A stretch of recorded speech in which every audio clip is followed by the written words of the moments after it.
Heracles had a sudden realization as he identified Jack's true volundr. Loki, always one step ahead, explained the situation to him. According to Jack, the satchel was his volundr, but that too was a lie. The real volundr were his gloves, capable of turning anything they touched into a divine treasure. Jack's cunning plan was to make everyone believe the volundr was the satchel, and to limit its size, he pretended to attack with knives. The end goal was to deliver a single, powerful strike. Heracles had been tricked by Jack's clever bluff. Ares, enraged by the situation, sat down and started pounding his legs, causing the ground to shake. Loki couldn't help but wonder if Brunhild had orchestrated this entire plan. Brunhild was aware that the gloves were Jack's volundr, a fact not lost on Gaul, who realized Brunhild had set up a trap for Heracles. Brunhild confirmed the trap and boasted about her role in the plan. Earlier, she had informed the Valkyrie Hlok that she was to be the next volundr for Jack, much to Hlok's annoyance, as she didn't want to become one with a violent killer. Brunhild stated her choice was final, but Hlok refused to comply. Suddenly, she felt a presence and saw Jack standing behind her, asking if she would be his partner. Hlok was taken aback and wondered how he had gotten behind her, and if he was even human. Jack grabbed Hlok by the neck and explained that their spirits must become one. Hlok cried out for Brunhild's help, but she ignored her. Overwhelmed by fear, Hlok's spirit merged with Jack's, and she became his volundr. Gaul was horrified to learn that Brunhild had forced Hlok into the role and into battle against her will. Brunhild defended her actions, stating that her power as the 11th Valkyrie, Saber Rattler, was necessary to win the battle. Jack revealed that his gloves had the power to turn anything they touched into a divine treasure. He showed off this ability by taking a pebble and tossing it into a building, causing it to easily penetrate the structure. Jack was confident that Heracles had already grasped the significance of this power. Ares then came to the realization that every inch of London had now become a weapon, thanks to Jack's gloves. The onlookers were shocked by the situation, and began to believe that Jack the Ripper might actually win. The gods rallied behind Heracles, encouraging him not to give up. Jack expressed his concern for Heracles' safety. Zeus punched him in annoyance, sending him flying and berating him for losing his nerve before Heracles did. Ares pointed out that Heracles had lost an arm, but Zeus dismissed his concern, saying that Heracles was the type of man who wouldn't lose because of that. Jack, with his hat tipped in appreciation, watched as Heracles overflowed with pride and silently seethed with anger. Despite being in a dire situation, Heracles remained fearless.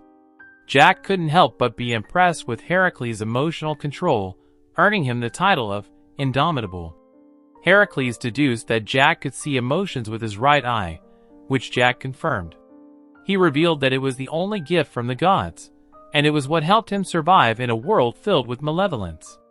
The colors of emotions Jack saw were works of art, and with them, he could bring even the most miserable person a single moment of happiness.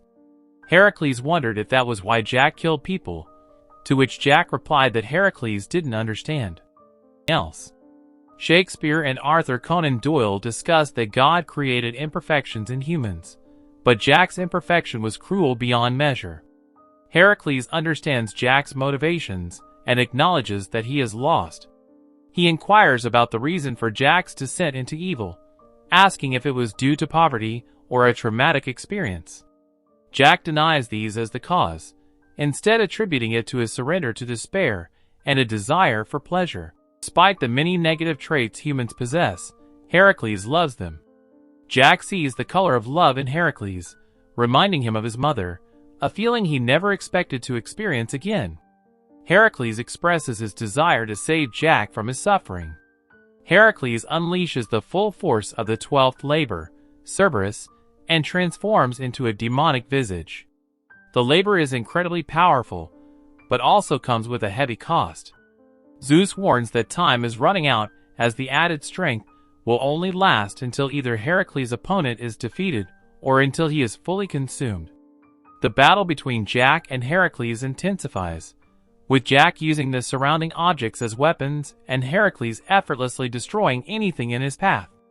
Despite Jack's efforts to defend himself, with a manhole turned into a divine treasure, Heracles punches through it, but he won't let him win so easily. Jack, ready for the fight to continue. Heracles states that there is nowhere for Jack to run and hide treasure before cutting the building behind him. It then falls on Heracles, who tries to hold it. Heimdall, Arthur, and Shakespeare are stunned by Jack's ability to turn the building into a divine treasure and smash Heracles with it. Castor and Ares yell at Heracles to stand up, and in that moment, Heracles emerges from the rubble, determined to keep fighting. Heracles warns Jack that no matter how hard he tries, his pure heart will remain unwavering. Jack chuckles and admits that Heracles made him realize that the love he thought he knew from his mother was false, and the beauty of true love was something new to him. He declares he wants to paint Heracles in the hue of love. Heracles urges Jack to reconsider his ways. Eager for close combat, Heracles effortlessly crushes Jack's weapons and gracefully avoids Jack's blows, angering Ares, who accuses Jack of buying time and covering himself in tattoos. But he pulls out the iron rods from the fence and tries to stab Heracles, but only manages to scratch him. Despite the setback, Heracles continues to attack Jack, who eventually falls to the ground. Despite this, the gods start celebrating their victory. Some members of mankind feel disappointed for having entrusted their fate to Jack, but are frustrated and proposes that they fight the gods themselves. Despite the odds, Jack starts singing and stands up, surprising everyone as he prepares to continue the fight. And this brings the anime to an end. Comment for part 5. Don't forget to like and subscribe if you enjoyed, and turn on the notification bell so you never miss out on another video. Until next time, take care.